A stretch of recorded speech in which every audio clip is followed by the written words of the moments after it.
'Twas the night before finals, all stressed out and tired. The students were cramming, their minds truly inspired.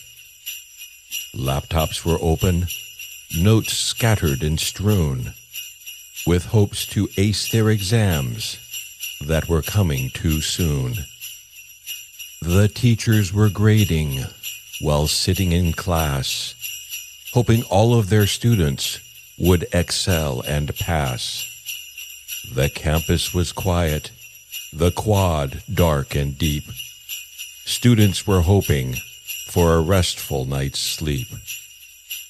Then out in the quad, a clatter and stir, a sight to behold, a magical blur.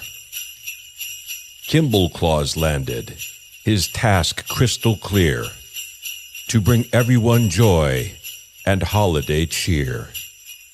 He filled up the backpacks with treats left and right to fuel up the students and give them a good night.